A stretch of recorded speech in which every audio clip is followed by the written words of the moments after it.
Tu l'as bien fait. Ouais, je sais, je sais, je sais, je sais, je sais. Avec mon truc sur la tête et le sac à dos rose, très très mignon. Voilà. Donc ça, c'est moi.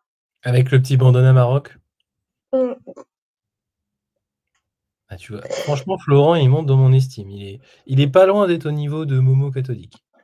Déjà, il a Mortal Kombat 1 sur Master System. Avec un logo d'imprimante.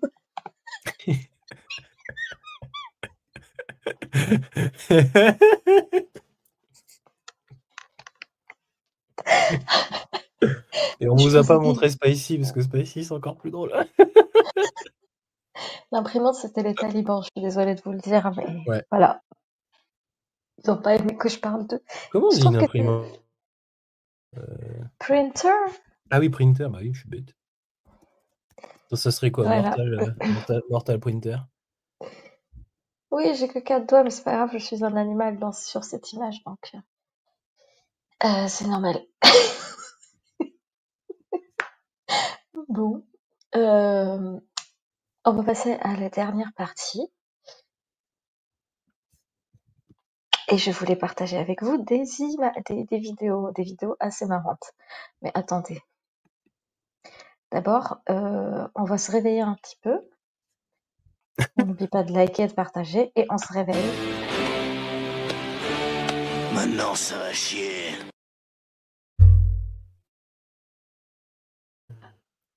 Ah, j'adore les inconnus. Alors, on va commencer par une première vidéo. Vous allez me dire ce que vous en pensez, on va les regarder ensemble. C'est des vidéos que tu m'avais envoyées sur TikTok, et il y en a que j'avais mis de côté. Alors, je commence par laquelle? Alors, je vous préviens, hein, alors celle-ci, c'est vraiment une vidéo scientifique, très très bien détaillée, très pertinente, et je pense que tout le monde devrait la regarder. Du coup, je vais vous la mettre. Les 3 miracles du Coran qui ont choqué les scientifiques. Avant de commencer cette vidéo, je vous demande de la partager à un maximum de personnes pour qu'au moins ils sont au courant par votre partage, qu'Allah vous récompense pour cela. Le numéro 1, la mer morte est le point le plus bas sur Terre. On peut lire dans le Coran que les Romains ont été vaincus sur la terre la plus basse. Les historiens ont confirmé que cette défaite a eu lieu près de la mer morte. Et ce qui est incroyable, c'est que la mer morte est l'endroit le plus bas, à environ 430 mètres sous le niveau de la mer. Les scientifiques ont pu mesurer ça précisément au XXe siècle, alors que le Coran l'a mentionné 1300 ans plus tôt. Le miracle numéro 2, les montagnes qui bougent. On peut lire dans le Coran et tu verras les montagnes, tu les vois figées alors qu'elles se déplacent à l'image des nuages. Même le continent. On appelle ça aujourd'hui la tectonie des plaques. Les scientifiques ont découvert ça au XXe siècle, alors que le Coran l'a mentionné au VIIe siècle. Le miracle numéro 3, le coccyx. Le prophète Mohammed a dit dans un hadith: l'ensemble du corps du fils d'Adam sera mangé par la terre, sauf le coccyx. À partir de lui a été créé, et c'est à partir de lui qu'il se fera construire. Le coccyx est situé à la base de la colonne vertébrale, et il contient des cellules extrêmement résistantes, même après la mort. Et les expériences en laboratoire ont démontré que cet os ne se décompose pas aussi facilement que le reste du corps.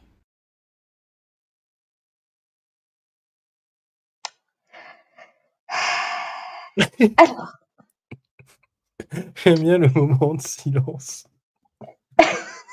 Avec je. Je souffle. alors, on va... Bon, là, on a ce qu'on appelle le concordisme, même si... c'est-à-dire qu'on va prendre un texte et on va aller chercher ce qui ressemble le plus scientifiquement. Sauf que c'est faux déjà, oui, dans les tafsirs. Alors, il faut savoir que les miracles scientifiques n'existent pas. J'ai déjà dit, dans les tafsirs traditionnels. Ça n'existe pas. D'accord? C'est une invention qui est venue beaucoup, beaucoup plus tard. Voilà. Donc, les montagnes qui bougent, c'était vraiment ils pensaient qu'ils étaient posés sur des sortes de bâtons. Hein. Ça n'a rien à voir avec les séismes, je sais pas ce qu'ils racontaient. Et la dernière, moi je pense que le miracle dont on devrait se rappeler et qui est le plus important, c'est quand même qu'on a été fait d'argile. Et ça a été prouvé scientifiquement. D'ailleurs, c'est écrit dans le Coran. Et qu'est-ce que tu penses de cette vidéo, Mehdi? Vraiment? Ah, il est pas là. Allô? Oui, désolé, j'étais reparti me chercher un verre d'eau. Mais que dire de cette vidéo, Riam? Sachant que je t'ai envoyé... Bon, t'as parlé de concordisme. Moi, ce que j'adore, c'est le coup de ce que dit Mahomet catholique, le point le plus bas. J'ai déjà entendu le célébrissime Van Reich utiliser ça comme un argument, ouais, en disant que c'était un miracle. Putain, mais si le miracle, c'est ça... En fait, ça n'existe pas. Hein. Les miracles scientifiques n'existent pas dans les tafsir traditionnels du Coran. Oui, c'est une invention récente, le miracle scientifique. Le coccyx, ça n'a rien à voir avec le hadith. Le hadith, il a un sharh expliqué par les gens. Un sharh, c'est une explication, c'est une sorte d'exégèse de hadith expliqué par des gens qui maîtrisent ça. Donc, ce serait bien d'aller le lire, hein, monsieur. Jeune homme, plutôt. Il n'est pas vieux, oui. Parce que bon, franchement, se faire avoir avec des fake news comme ça aussi facilement sur Internet et en plus les relayer, c'est quand même catastrophique. Pareil pour l'histoire des montagnes. Non, quand tu vas lire le tafsir et même le verset qui parle des montagnes, elles sont posées sur des... Je sais plus quel est le mot exact, si quelqu'un s'en rappelle dans les commentaires. Mais ça ne parle pas du tout. C'est pas sur des piliers? Hein, c'est des piliers. Mais ça parle pas de tremblement de terre. Et en plus de ça, ça me paraît plutôt assez logique. Si les personnes à l'époque, vous êtes au courant que les tremblements de terre ont toujours existé, hein, les gens ne les ont pas découverts. Ah bon? Donc, laisse-moi parler. Ah bon? Ils ont toujours existé? T'es sérieux? Du coup, les gens essayaient de trouver des explications à l'époque, tout simplement, à ces phénomènes qui sont juste des phénomènes naturels et dont ils n'avaient pas d'explication. Enfin, en fait, ça me choque plus quand je vois une personne jeune mettre en avant ce genre d'informations comme si c'était un fait scientifique. Voilà. Oui, des piquets. Mahomet, merci. Oh là là, mais il y a des gros... Oh là là. Quoi? Oh, les relous dans les commentaires. Michael. Après, prends le melon. Non, mais sérieux. Pas besoin des commentaires des gens pour prendre le melon. Merci. D'accord? Ah là là là. Mais merci, Michael, c'est gentil. Ensuite, il y avait une deuxième que tu m'avais envoyée aussi. Et du coup, que je vais vous passer. Oui. Vous avez 1 minute pour me prouver que le Coran n'est pas la parole d'un humain, mais la parole de Dieu. Yacine. Déjà, pour commencer, il y a énormément de miracles dans le Coran qui avant ne pouvaient pas être connus. On commence directement par le Big Bang. Allah nous parle du Big Bang directement et nous dit que la Terre à la base était une masse compacte qu'on a séparée ensuite. Donc, ceux qui ont mécru n'ont-ils pas vu que les cieux et la Terre formaient une masse compacte? Nous les avons ensuite séparés. Myriam. Et la Lune ne produit pas sa propre lumière, elle réfléchit la lumière du Soleil. En fait, avant, on pensait que la Lune, elle émettait une lumière et le Soleil, il émettait une lumière. Sauf que c'est faux. Allah, il nous dit dans le Coran, quand il utilise justement le mot « nur », ça veut dire lumière réfléchie pour la Lune. Et quand il utilise le mot « lumière » pour le Soleil, bah, c'est la lumière qu'elle émet elle-même. Yacine. L'expansion de l'univers. En gros, l'univers, il continue de s'agrandir constamment. Et ça a été découvert très récemment par les scientifiques, mais il y a plus de 1400 ans dans le Coran, Allah, il nous dit « Et le ciel, nous l'avons construit avec force et nous l'élargissons constamment. » Donc ça, c'est une preuve de l'expansion de l'univers. Myriam. Et d'ailleurs, le fer, il ne vient pas de la Terre, mais il vient de l'espace. Et vu qu'il vient de l'espace, ça a été écrit dans le Coran il y a plus de 1400 ans. Dans la sourate 57, verset 25, nous avons fait descendre le fer avec une force redoutable. Et ce qui est impressionnant dans ce verset, c'est que Allah il utilise le mot en arabe anzalna qui veut dire faire descendre et pas créer. Tu vois, c'est vraiment très précis. On a dit plein de preuves et encore, il y en a encore beaucoup d'autres, donc faites votre recherche. Et d'ailleurs, les gars, tous les signes sont devant nous. Il n'y aura aucune excuse le jour de la résurrection. Vous avez tout devant vos yeux, il faut juste étudier. Et on a une question pour vous, répondez en commentaire. En combien de temps le Coran a été révélé?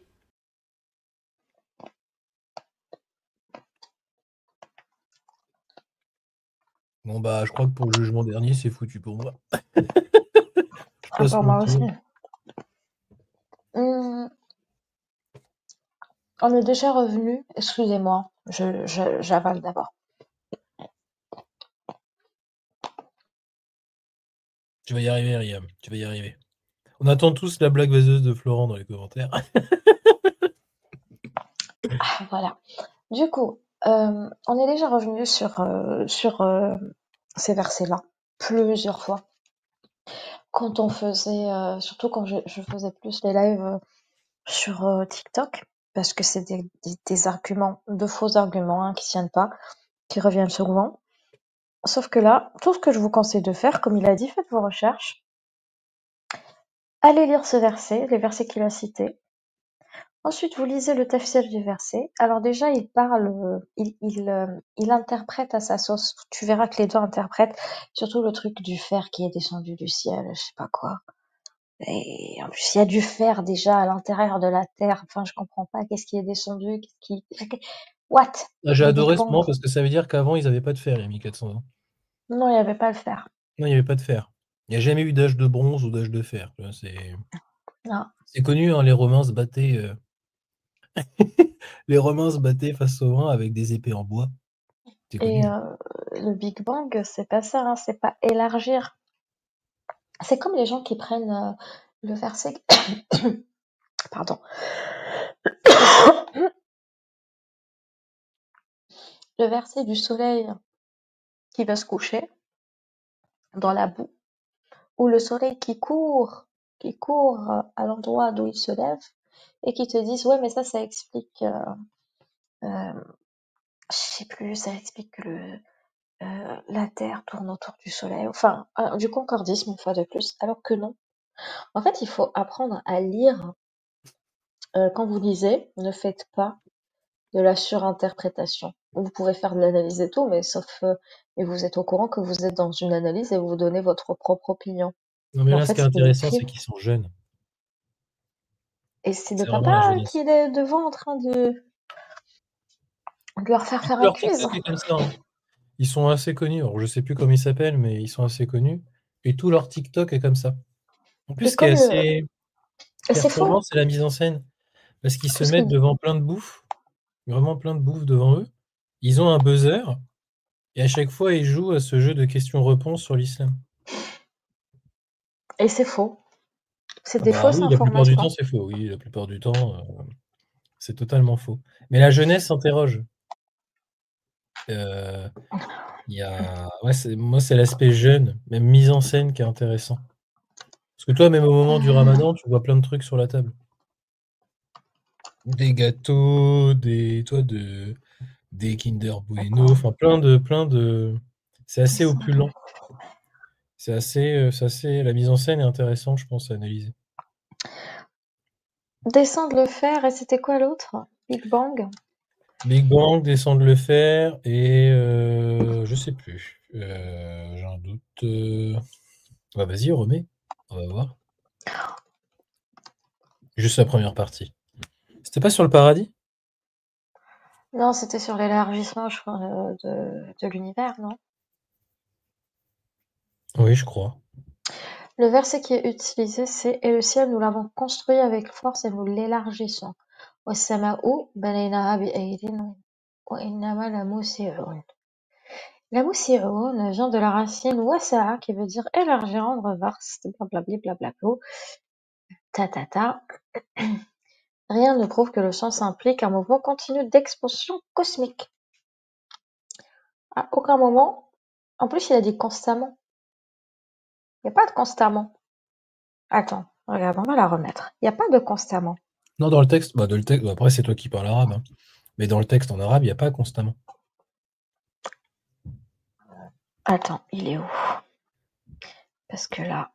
Vous avez une minute pour me prouver que le Coran n'est pas la parole d'un humain, mais la parole de Dieu. Yacine. Déjà, pour commencer, il y a énormément de miracles dans le Coran qui avant ne pouvaient pas être connus. On commence directement par le Big Bang. Allah nous parle du Big Bang directement et nous dit que la Terre à la base était une masse compacte qu'on a séparée ensuite. Donc, ceux qui ont mécru n'ont-ils pas vu que les cieux et la Terre formaient une masse compacte? Nous les avons ensuite séparés. Myriam. Et la lune ne produit pas sa propre lumière, elle réfléchit la lumière du soleil.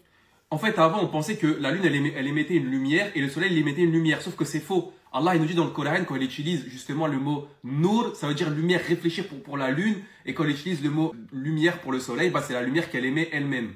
Yacine. L'expansion de l'univers. En gros, l'univers, il continue de s'agrandir constamment. Et ça a été découvert très récemment par les scientifiques, mais il y a plus de 1400 ans dans le Coran, Allah, il nous dit, et le ciel, nous l'avons construit avec force et nous l'élargissons constamment. Donc ça, c'est une preuve de l'expansion de l'univers. Myriam. Et d'ailleurs, le fer, il ne vient pas de la Terre, mais il vient de l'espace.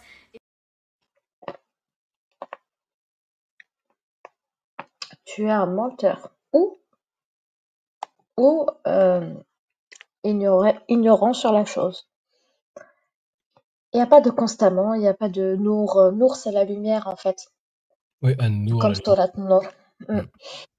Donc, il n'y a rien qui dit ça. Pareil pour l'expansion de l'univers. Je sais pas si Allah voulait révéler une vérité cosmique, scientifique.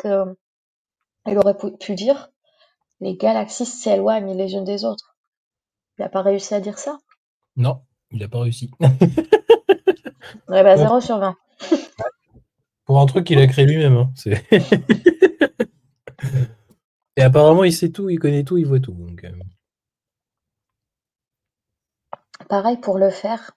Les apologètes disent le fer est formé dans les étoiles massives et arrive sur Terre via les météorites. Le fer existait bien à l'intérieur de la Terre, messieurs, dames. Là, le noyau terrestre est composé de fer.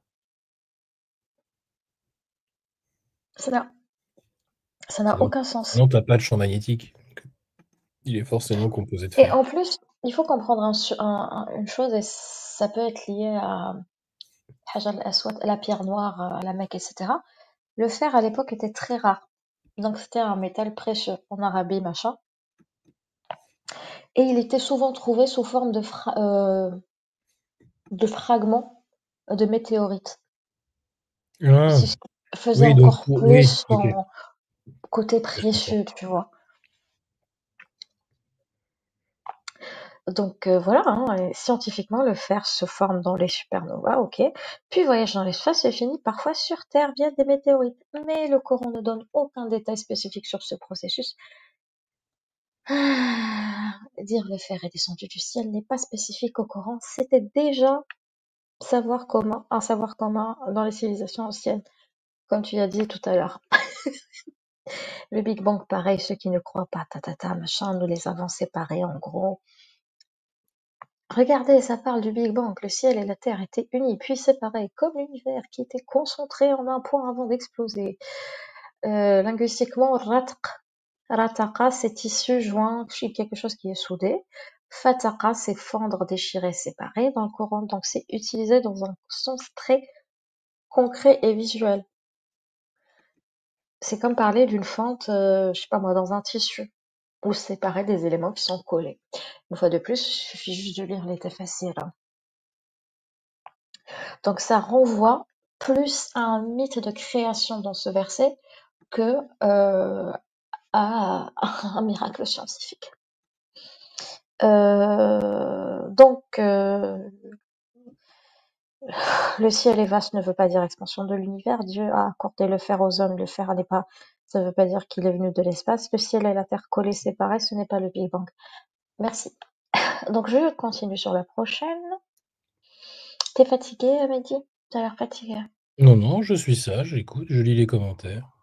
Ok. Lui, 56 minutes. Le prophète sallallahu alayhi wa sallam, à chaque fois qu'il voyait la pierre noire, il embrassait la pierre noire. À chaque fois que le prophète sallallahu alayhi wa sallam il voyait la pierre noire, il embrassait la pierre noire. C'est pour ça que c'est sunnah, quand tu fais la umrah, ou là, quand tu passes à la Mecque et tu as la pierre noire, tu l'embrasses. Pourquoi le prophète sallallahu alayhi wa sallam il embrassait la pierre noire? هذه la pierre noire, أيها الإخوة الكرام, c'est une pierre du paradis. C'est une pierre qui est descendue du paradis.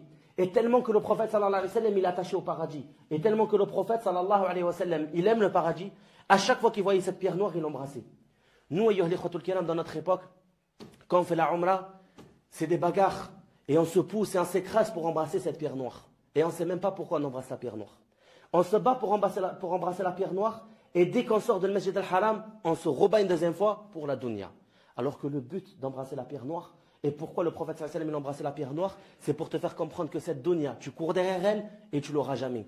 Le but de ta vie, c'est le paradis.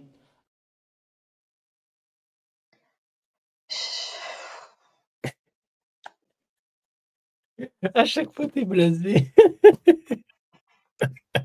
Ça me saoule, les prosélytes me saoulent. En plus, il est toujours très jeune. Hein. Ce sont toujours des jeunes. C'est des jeunes qui font de la désinformation. Ouais. Mais bah, pour eux, c'est pas de la désinformation. Hein. Pour eux, c'est vrai. J'ai Oui, déjà d'accord, ça regardé un de commence. ses lives à lui. Donc, c'est un Mhm. imam jeune. Il emmène pas mal de. Bon, c'est pas une madrasa qu'il a, mais. C'est un Marocain, j'ai entendu des mots en marocain. Ouais, mais il habite en France. Voilà. Ah, Et il emmène souvent des jeunes à Médine ou à la Mecque. C'est sûr. ah, Voilà. Donc il est assez jeune et il fait souvent des lives. Des fois j'écoute, je regarde, je traîne. Et il fait des lives où pas mal de personnes lui posent des questions. Il est avec son ouvrage de fiqh et il essaie de répondre. Des fois il est honnête, il fait quand je ne sais pas, je peux pas te dire, je rechercherai, au prochain live, je te donnerai ma réponse. Alors il le fait toujours, mais il me semble assez populaire comme déjà, imam, il mais ne peut surtout pas. très jeune. Très très jeune. Déjà, il est en train d'affirmer qu'elle est descendue du paradis, personne ne sait. Alors, la pierre noire, qu'est-ce qu'on sait de ce truc aujourd'hui? La structure physique actuelle, ça forme plus un seul bloc, mais est aujourd'hui Oui, il y en a composée de plusieurs fragments visibles. Elles ont été cimentées. Ça a été Mhm. cimenté. Donc, à l'origine, elle est cassée, elle a été cassée plusieurs fois, elle a même été volée, puis ensuite ils l'ont retrouvée, ils l'ont cimentée. Et c'est quoi? C'est une. Gravier foncé, cristaux C'est une ambre? blancs. Ça doit être non, c'est pas une ambre, c'est quoi comme type de Je sais pierre? plus. Je t'ai dit gravier foncé, tenu ensemble des cristaux primaticaux blancs et noirs dans une texture. Les auteurs suggèrent que la pierre pouvait provenir du batholite de la Mecque. Une agate. Voilà, je Et cherchais. plus précisément yéménite de la Kaaba, bien que cela reste une hypothèse, bien que certains chercheurs et observateurs aient proposé que la pierre soit un météorite, un morceau de verre naturel, de l'agate ou du granit, aucune analyse scientifique complète et moderne n'a été rendue publique. Et ils peuvent pas, ça casse le mythe.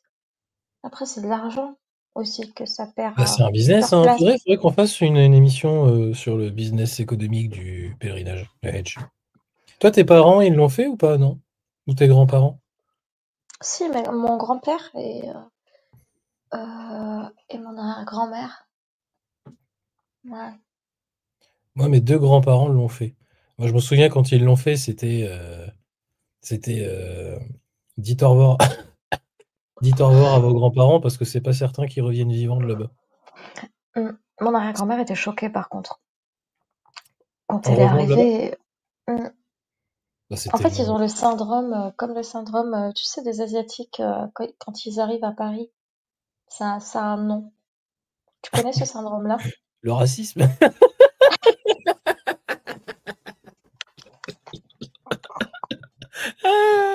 Allez, j'ai la vanne de la soirée.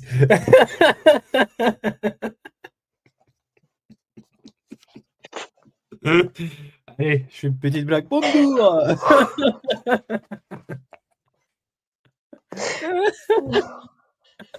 Bonjour est-elle? Arrête, stop. Non, c'est c'est bon, pas un petit ça. peu d'humour tendancieux, ça fait du bien. Pas Moi, je le sais très bien racisme, imiter non. l'accent asiatique. Hein. Même si ils y ont droit. Mais en fait, quand ils arrivent, ils imaginent Paris comme ils le voient dans les films et tout. Ça a vraiment un nom, c'est un syndrome qui a été constaté sur plusieurs personnes. Et quand ils repartent, et ben en fait, ils sont choqués de l'état de la France. Oui, c'est le syndrome de Paris, la chaise a raison.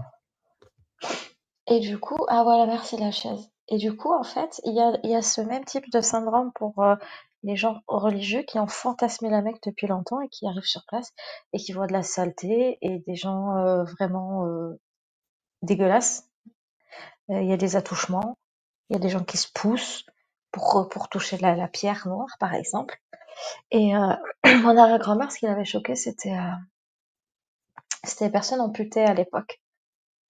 Il y en avait plein qui faisaient la manche. Et parce qu'on coupait les mains et les pieds opposés, etc. Ils y sont allés quand, tes grands-parents? Enfin, ta grand-mère Mon arrière-grand-mère, mais... Ah ouais, arrière, oui.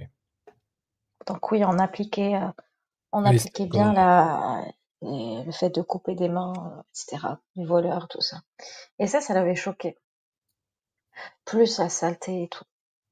Et du coup, ça me fait rire parce que les chercheurs ont fait une analyse scientifique, mais elle n'a pas été rendue publique. Bah, faut pas la rendre publique. Hein. C'est comme pour le sensuaire. Hein. Mais ne la rendez jamais publique, vous allez perdre votre business. Mais c'est combien? C'est 2-3 points de PIB de l'Arabie Saoudite, hein, le pèlerinage du Hajj. Ouais. C'est au moins 2-3 points de PIB. Hein. Je regarde, mais c'est énorme. Hein. Enfin, je sais pas si c'est la deuxième plus grande rente après le tourisme. Et en plus, il faut pas oublier que le fait qu'elle soit touchée tout le temps avec la oui, ça la polie. Ouais, ça la polie. Ouais, elle l'est embrassée, la salive, la sueur. Les tests, c'est compliqué. Hein. Vous imaginez tous les liquides corporels de tout le monde. Bref. Donc, l'origine, c'est spéculatif, hein, la météorite tombée du paradis. Déjà, le fait que ça soit juste un météorite, c'est spéculatif. Et encore moins que ça soit tombé du paradis, comme il dit.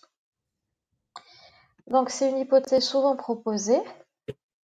Donc, tu avais des voyageurs européens au XIXe siècle qui pensaient que la pierre était météoritique. D'accord? Ça, c'était en même temps, il y a eu beaucoup d'orientalisme à l'époque, de fantasmes de l'Orient, etc., etc. Personne, c'est pas météorite. En tout cas, c'est spéculatif. On ne sait pas, mais ce n'est pas aujourd'hui un météorite. Transformation de couleur blanche à noire. La tradition islamique dit que la pierre était originellement blanche et s'est assombrie à cause des péchés et des touches des pèlerins. Voilà. Du point de vue scientifique, il n'y a aucune preuve objective que la pierre ait été blanche ni de mécanisme démontré selon lequel un matériau spécifique absorberait les péchés au point de changer chimiquement de couleur. Ça n'existe pas. Tu veux un chiffre économique sur le pèlerinage? Vas-y. En 2024, donc l'industrie du tourisme et du Hajj en Arabie Saoudite connaît un développement rapide et sa valeur dépassait 171 milliards en 2024.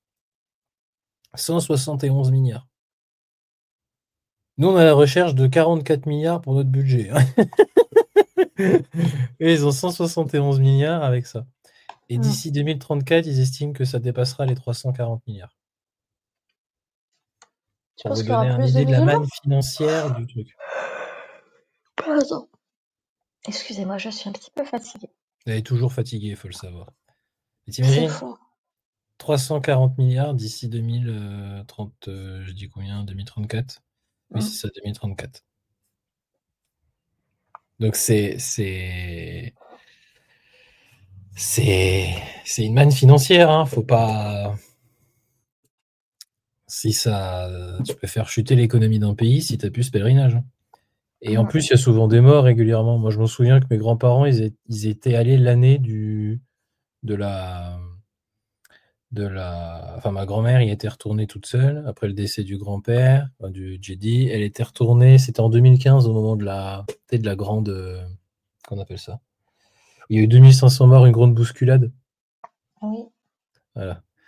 Et ça arrive régulièrement. Il y a souvent des morts à la Mecque.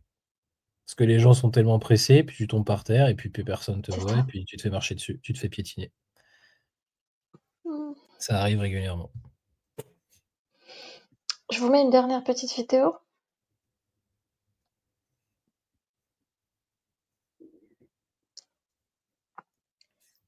Bah oui.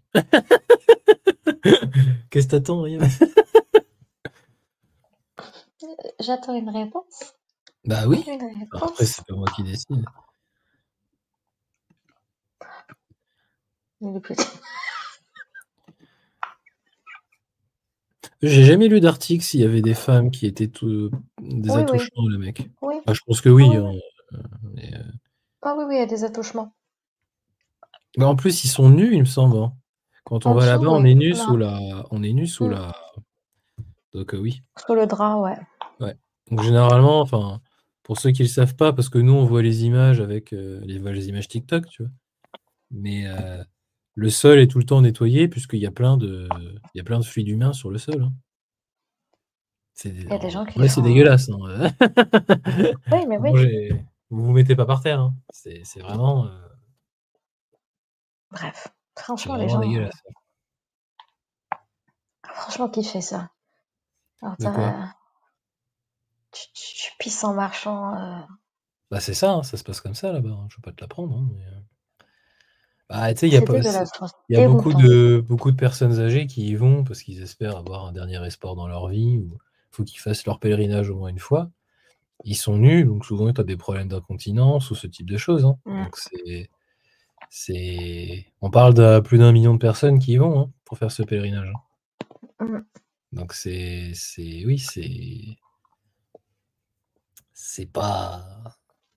Vous avez peut-être l'image, mais vous avez ni l'odeur ni le son. Hein. Ouais. Et puis j'avais vu une vidéo des gens qui mangeaient par terre. Oh mon Dieu. Quand tu sais ce qu'il y a par terre. Tu sais, à côté, tu as des snacks et tout. Et en fait, au moment où ils finissent de manger, ils balancent le truc. Alors que tu as une poubelle, tu vois qu'il y a des poubelles pas très loin. Et ils balancent le truc par terre et ils continuent. C'est vraiment... Mais c'est un business. Mais c'est un business. Et l'État saoudien veut que ça continue. Bah oui. Moi, ma théorie est que l'État saoudien sait très bien que c'est faux. Mais bon, le business c'est trop beau, donc... Bah là, ils ont construit autour des hôtels, des trucs.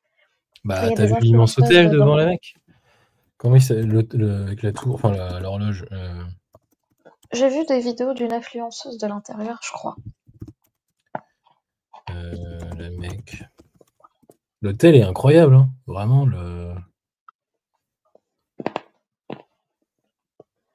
Ça fait même surréaliste quand tu vois le. Attends, je montre. Tac, pour ceux qui l'ont jamais vu. Tac, on voit. D'ailleurs, on voit le paysage qui est quand même mi-montagneux, mi-désertique, hein, qui est absolument pas propice à la vie humaine. C'est vraiment un endroit désertique et on voit la Kaaba. Je sais pas si on voit ici, tout en bas là. Et la taille de l'hôtel. Moi, ça me choque de voir un hôtel devant ça. Tu trouves pas qu'il fait totalement surréaliste, l'hôtel? Non. Je sais pas, il fait combien? 600 mètres de haut, un truc comme ça, je pense. 601 mètres. Oh bah non, j'étais pas loin.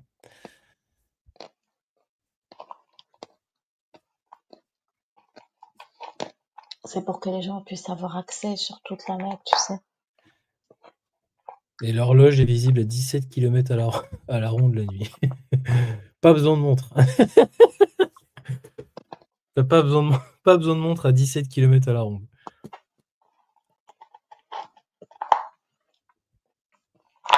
Regardez. Allez, vas-y, dernière vidéo et après on y go.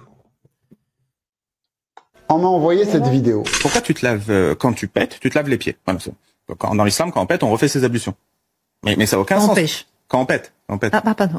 Pardon, je suis un peu cru. Quand il y a un vent. Non, Quand il y a un oui, vent. je préfère. Quand il y a un vent, Gardons on se un lave les langage pieds. satire. Excusez-moi. La personne dans cette vidéo, comme d'autres personnes, même parmi certains qui s'affilient à l'islam, qualifie la jurisprudence musulmane d'illogique, alors que la plupart des juristes musulmans qui ont expliqué ces règles religieuses puisées de nos textes sacrés sont des logiciens, c'est-à-dire des spécialistes en sciences de la logique, contrairement à cette personne et à d'autres s'affiliant à l'islam ayant plus ou moins le même discours. Il n'y a rien dans nos textes sacrés qui contredit la raison, tel que la réunion de deux contraires, comme le fait de dire qu'une chose soit à la fois existante et à la fois inexistante, ou un raisonnement circulaire, ou une impossibilité rationnelle, comme le fait qu'une partie d'une chose soit plus grande que son tout, et autre chose illogique et contradictoire du même genre. À ce sujet, Allah, pureté à lui, dans le Coran, a dit « Afala yatadabbaruna al-Qur'an, walau kana min indi ghayrillah, lawajadu fihi ikhtilafan kathira » Ce que l'on pourrait traduire par « Ne médite-t-il donc pas sur le Coran? S'il provenait d'un autre qu'Allah, ils y trouveraient certes maintes contradictions. » Cependant, il y a dans notre religion des règles dont Allah, pureté à lui, nous a expliqué la cause d'injonction, en arabe al-illah, pour qu'on comprenne cette règle avec notre raison, afin que nous procédions à l'analogie des choses similaires à cette règle, pour qu'on puisse en connaître le jugement. Exemple, Allah, puissant et majestueux, nous a légiféré comme règle l'interdiction de boire du vin, et nous a expliqué que la cause de cette règle était l'ivresse, puisqu'elle nous fait perdre notre raison et amène l'humain à se comporter d'une manière incorrecte. Il nous a expliqué cela pour que nous le comprenions avec notre raison, afin que nous procédions à l'analogie des boissons et des substances similaires pour en connaître l'interdiction. Et il y a dans notre religion aussi des règles dont Allah, pureté à lui, ne nous a pas expliqué la cause d'injonction. Et bien qu'elles ne soient pas en contradiction avec la raison, notre raison ne comprend pas la cause de leur injonction. Notez qu'il y a ici une différence entre ce qui est en contradiction avec la raison et ce qui n'est juste pas compris et échappe à la raison. On appelle ça en arabe « ghayru ma'qulatil ma'na ». Allah, pureté à lui, a légiféré ce genre de règles pour que l'humain ne soit pas esclave de sa raison, en ne voulant faire seulement que ce que sa raison comprend. Et c'est par ce genre d'adoration qu'on concrétise notre servitude complète envers Allah et qu'on se purifie de la servitude des passions de la vie d'ici-bas. Exemple d'une de ces règles, les ablutions. On ne comprend pas avec notre raison pourquoi il faut, après avoir expulsé un gaz intestinal, se laver certains membres du corps, dont le pied, lorsqu'arrive l'heure de la prière. Après cela, on voit que ces quelques personnes, comme l'homme de la vidéo, se vantent juste d'avoir quitté une religion qu'ils n'ont jamais fait l'effort d'étudier. Que la paix soit sur vous. C'est culotté, hein.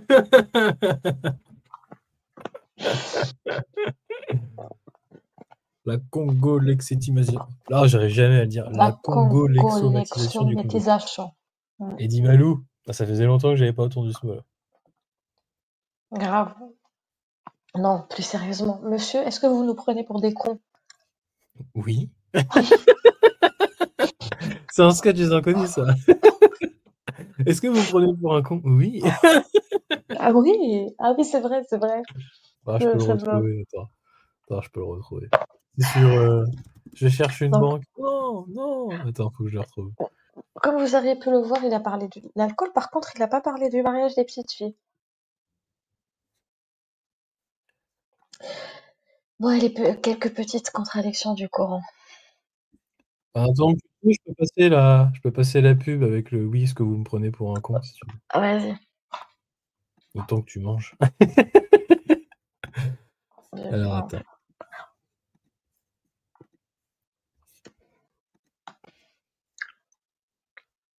Après, je vais vous donner quelques versets contradictoires, parce qu'apparemment, ça n'existe pas. C'est bon, on voit, là? Oui. Crédit Lyonnais, le pouvoir de dire. Voilà, ça m'a fait penser à ça. Donc, Un crédit à 21%. Donc, plus sérieusement, ce monsieur nous prend vraiment pour des cons parce que une contradiction, c'est par exemple, dans la 664, il me semble, et à la 35-18, on te dit, nul ne portera le fardeau d'un autre. Et dans une autre sourate, ils porteront tous leur propre fardeau, ainsi que d'autres fardeaux, avec les leurs. Donc ça, c'est une contradiction. Contradiction aussi, quand on parle de la liberté religieuse et de l'apostasie. Pas de contrainte en religion, ou tuer les polythéistes où que vous les trouviez. Allah est clément et miséricordieux. Allah ne pardonne pas à ceux qu'il ne veut pas pardonner. Votre Seigneur a créé les cieux et la terre en 6 jours. 2 jours pour la création de la terre, 4 jours pour les montagnes et la nourriture. Moi, j'aime la notion de « Mais oui, Allah vous a donné le libre arbitre, mais rien n'arrive sans lui. » Ça, c'est ma préférée. Rien n'arrive sans la volonté d'Allah, mais vous avez un libre arbitre. Mais rien n'arrive sans la volonté d'Allah. Donc, il n'y a pas de libre arbitre. Parlons du ciel, des cieux et la terre formaient une masse compacte. Puis nous les avons séparés. Ensuite, il s'adressa au ciel qui était fumé. Alors, il était fumé ou il était masse compacte avec la terre? Ah. C'est quoi là? On ne sait même pas quel est le mythe originel. Parce que là, on parle de mythe, hein. Mythe de la création, parce que ça n'existe pas. Vraiment, il nous prend pour des cons. Moi, je pense que le livre est pleinement détaillé. Nous avons fait descendre sur toi le livre qui explique. Attends, qu'est-ce que c'est que ça? Qui explique toutes choses. Et après, il y a dans le Coran des versets clairs et d'autres ambigus. Mais seul Allah et ceux qui ont la science en connaissent l'interprétation. C'est clair ou c'est ambigu, en fait? Allah change d'avis. Nous n'abrogeons un verset ni nous le faisons oublier sans en apporter un meilleur ou un semblable. Un Dieu parfait qui se contredit. Et tu oses nous dire qu'il n'y a pas de contradiction logique? Ben si, il y en a. Je viens d'en lire plein. Si on parle juste de la contradiction logique, je rentre même pas dans la morale et je parle pas du fait d'avoir choisi l'interdiction de l'alcool pour nous l'expliquer au lieu de nous expliquer pourquoi il y a une autorisation du mariage des petites filles, hein, par exemple, des impubères même. Dans la 65.4 et certaines interprétations majoritaires. Mais du coup, à quoi sert cette vidéo? Moi, ça m'énerve en fait quand je vois des trucs comme ça, de mauvaise foi.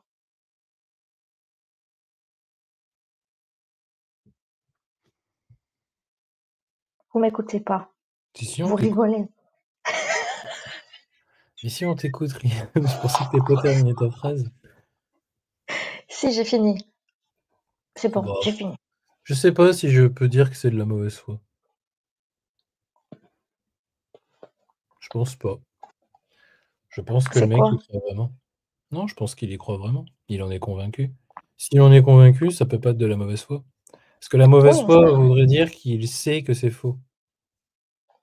Mais il a dit qu'il n'y a rien d'irrationnel et logique. Ouais, mais pour lui, je suis sûr qu'on n'a pas la même définition d'irrationnel et d'illogique. Pour lui, ça l'est. Objectivement, en fait, ce qu'il dit est irrationnel et illogique, objectivement. Mais dans son monde à lui, dans sa tête, ça ne l'est pas. On va rigoler. En fait, ce qui est très drôle, c'est le fait qu'il ait fait toute cette introduction super longue juste pour nous expliquer pourquoi on se lave le pied quand on pète. Ouais, ça c'est beau. Et il a fallu un imam en 2025, enfin je sais pas si l'imam, mais je pense que oui, ou du moins un prédicateur TikTok, pour nous l'expliquer. Surtout quand vous faites trop de lavez-vous les pieds, hein. C'est important. Et n'oubliez jamais de vous laver les pieds quand vous faites N'oubliez jamais de vous laver les pieds. N'oubliez jamais de vous laver les pieds. N'oubliez jamais de vous laver les pieds. Bon, tu veux qu'on s'arrête là? Bah, à moins que tu as des blagues, vas-y, je t'écoute. J'ai pas de blague, j'ai juste oublié de partager un truc en 5 minutes, même pas, très très grave. En fait, il y a une personne qui qui intervient sur les plateaux et tout en Angleterre, qui a fait un post sur X que j'ai trouvé très très problématique et dans lequel elle appelle littéralement à faire des listes des personnes qui critiquent l'islam pour les donner aux autorités internationales compétentes et les interdire des pays musulmans. Attendez. Je sais pas si tu l'as vu. Non, je crois pas. Il faut... Sur Twitter? Mm. Non, j'ai pas vu. Il faut le partager celui-là. Parce que... Et j'ai pas beaucoup d'islam sur mon fil Twitter, donc je vois vraiment que 2-3 trucs. C'est pas... je crois que c'est une journaliste, une analyste politique. Il y a Adela qui a fait un post dessus où elle appelle à l'attention des avocats, machin, etc. Donc je vais traduire le post. Hein. Ce sera plus simple pour tout le monde. Au lieu de vous faire la traduction, hop là.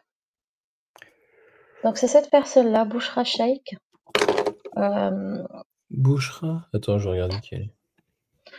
Social political commentator, Elle a fondé un truc qui s'appelle Run Racism Out. Donc en gros pour chasser le racisme. Et là, elle fait une chasse aux sorcières, aux apostats. Bon. Donc elle a fait... Ah, ah oui, quand même.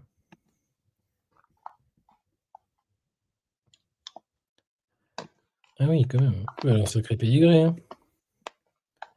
Parce qu'elle est passée sur la BBC, sur Talk TV.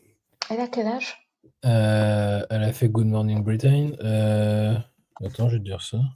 C'est une personnalité influente. Hein.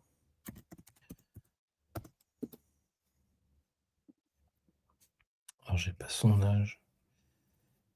Ah bah, c'est elle, elle est très jeune, née en 98. Donc elle a 27 ans.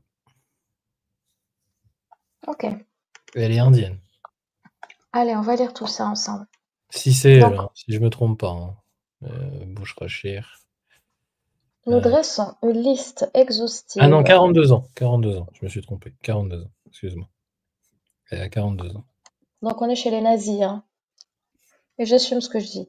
Nous dressons une liste exhaustive de tous les individus ayant manifesté une haine extrême envers l'islam, Allah et le prophète Mahomet, enfin et Mohammed. Nous ciblons en particulier ceux qui insultent systématiquement les principes islamiques, ouvertement ou non, et ou qui moyennent des sentiments anti-islamiques. Ces personnes ne devraient être autorisées à entrer dans aucun pays musulman. Elles peuvent y faire ni y faire, c'est mal traduit, parce qu'en anglais c'est marqué là. Ni y faire, ok, ni y faire des affaires, travailler ou bénéficier d'une exonération fiscale. Cette base de données sera donc communiquée aux autorités internationales compétentes en temps voulu.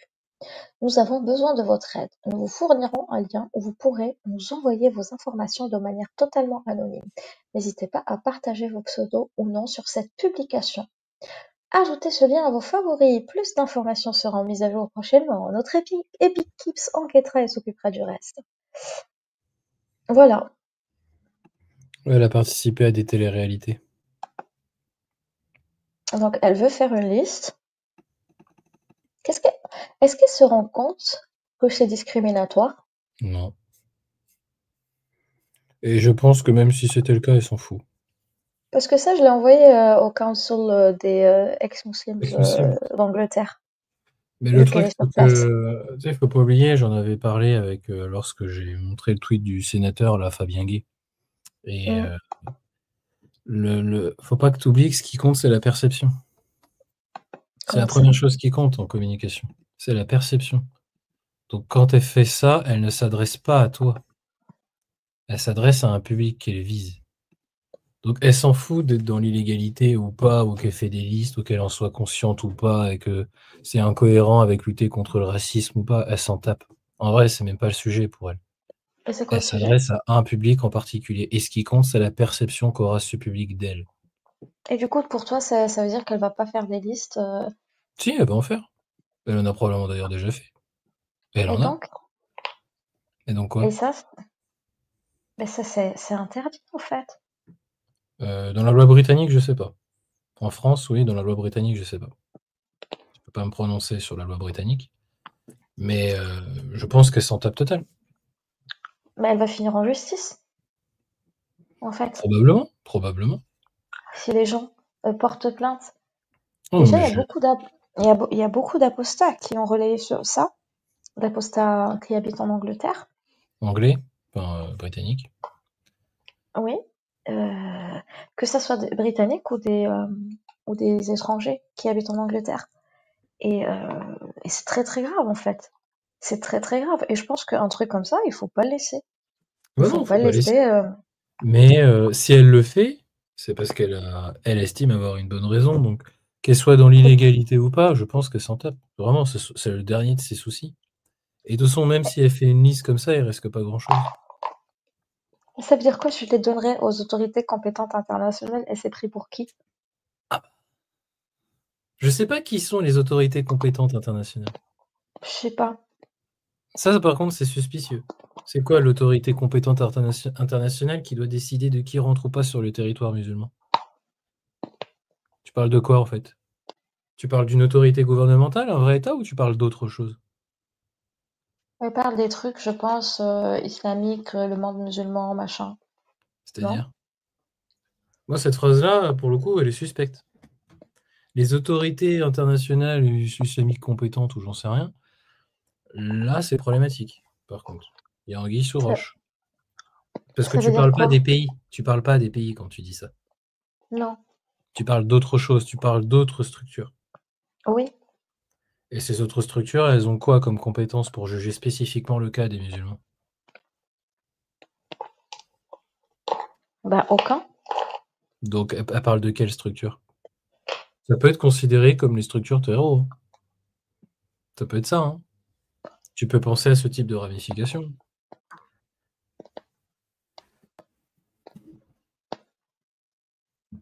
On va pas filer ça à l'ONU. Hein. L'ONU, c'est pas sa juridiction. Ils n'ont pas de pouvoir, techniquement. Tu veux qu'elle file ça à qui?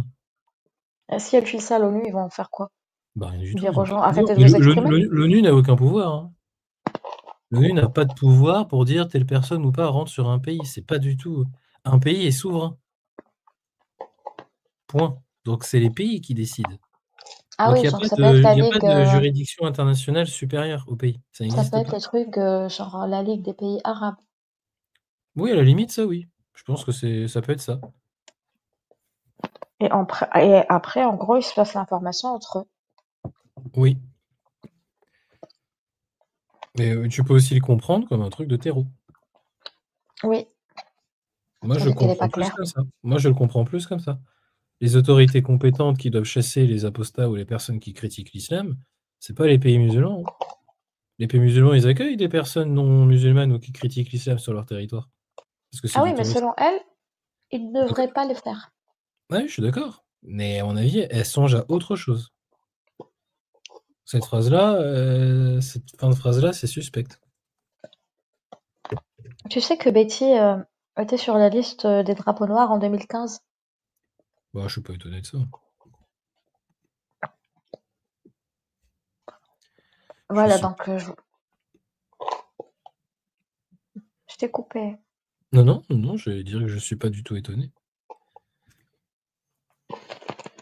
Il n'y a rien d'étonnant à tout ça. En fait, je sais pas, ça me choque. Ça me choque de voir un truc comme ça. C'est-à-dire? Bah, je sais pas, ce post, je l'ai vu hier soir et il m'a vraiment choqué. Bah, ce qu'il faut se dire, c'est qu'elle estime qu'elle a assez de poids, de notoriété et de visibilité pour se permettre de faire ça.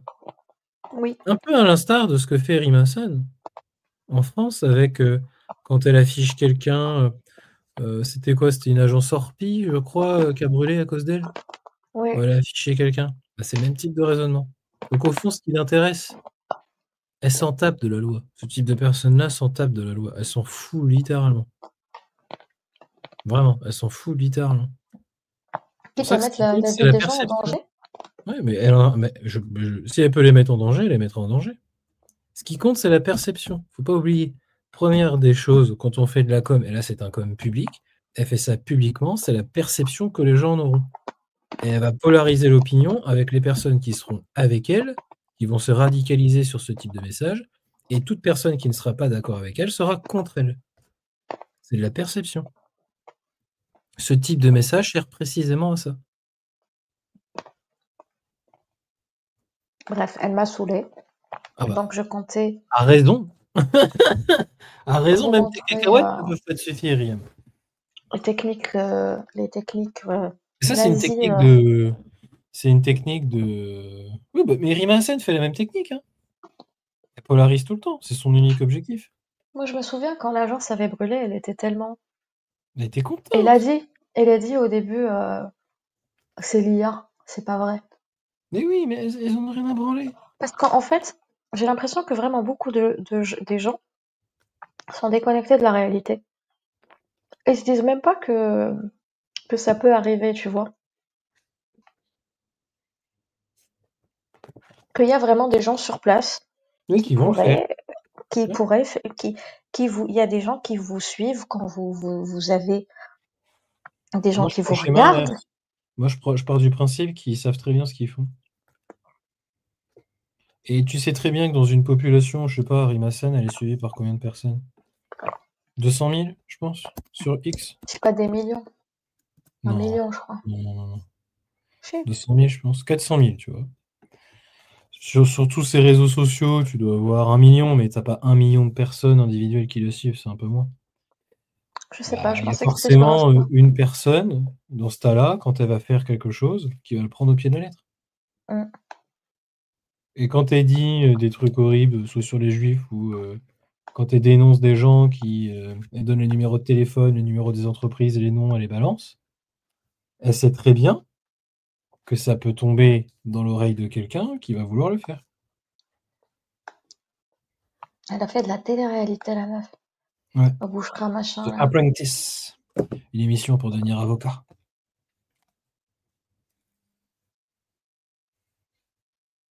Elle a 42 ans. Si c'est la bonne, hein. En tout cas, Oui, ça c'est. Mais attends, je voulais voir un truc. Je l'ai vu avec des émirs des pays arabes. Je sais plus si c'était les Émirats ou un truc comme ça. Moi, je pense qu'elle a des ramifications avec des trucs pas nets. Franchement, pour oser. Pour oser le faire, il y a la logique déjà pour passer le cap. C'est que tu te sens assez fort pour le faire, c'est qu'on t'a poussé à le faire, c'est que tu as les moyens de riposter. C'est que tu n'as pas peur déjà. Pour moi, je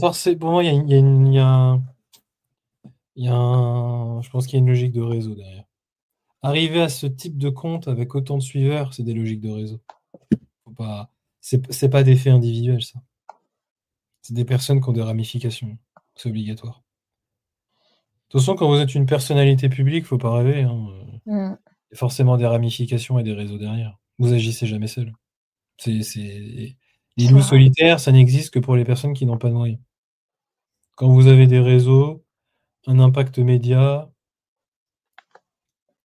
c'est que vous n'êtes jamais seul. Vous êtes forcément entouré. On va finir sur 6 secondes très jolies avec un animal. D'accord? Et après, je vais vous dire bonne nuit, sauf que si t'avais, excuse-moi, dit un truc à ajouter. Alors, on va parler de l'attaque Zuckman pendant 1 heure. Pas ce soir, s'il te plaît. Ah, ça se voit que t'es fatigué, Rie. Mais moi aussi, je suis fatigué. En plus, demain, j'ai la télé. Donc... Attends, regarde. Ce pigeon a vécu ses plus beaux moments devant la Kaaba aujourd'hui.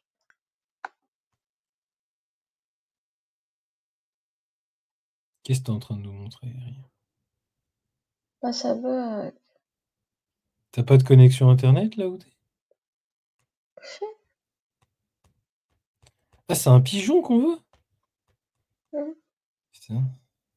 Lis! Bah oui, c'est le... Mais lis la légende.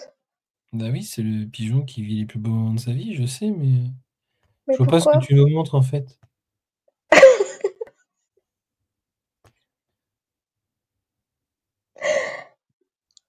Est-ce qu'il va s'envoler pour faire caca sur les gens à un moment? C'est le seul truc qui m'intéresse, moi. Je vous montre juste ce pigeon a vécu l'un des plus beaux moments de sa vie, comme écrit dans la légende. C'est tout. Ah, c'est juste ça, il n'y a pas de moment où il s'envole pour... Non, devant la T'es Kaaba fatigué, Riyam, il aujourd'hui. va falloir te coucher. T'es fatigué. Regarde, il regarde et tous les jours, il est content. Et un pigeon, quand il regarde quelqu'un, c'est parce qu'il va en faire une victime, hein, faut le dire. Non, c'est parce qu'il est content. Il y en a forcément un qui va se prendre une fiente dans la tête, hein, je te le dis, c'est obligatoire.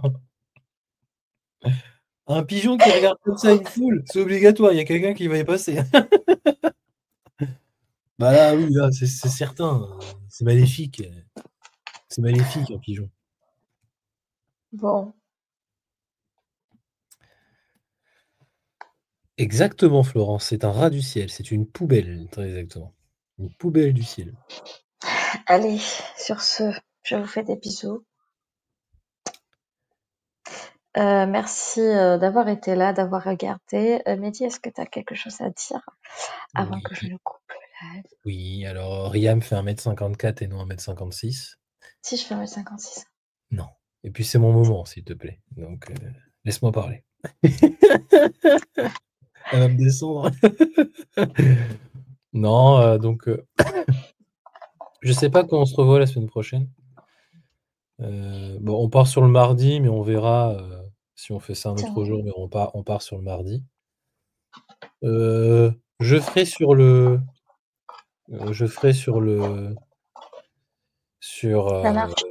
l'anarchisme. Une première partie sur l'anarchisme. Du moins, on parlera d'anarcho-syndicalisme, ça sera marrant. Et surtout, n'hésitez pas à liker, retweeter Riyam régulièrement. Et à faire un don pour qu'elle continue à faire ce qu'elle fait. Voilà. Et merci à vous d'avoir assisté à tout ça. Merci à tous et gros bisous. Je vous dis à la semaine prochaine, même si je suis éclatée, mais ça se voit à mon visage. N'est-ce pas? Bisous à tous. Attends, faut passer la vidéo. Attends. Quelle vidéo? Si la vidéo traditionnelle. Oh, voilà.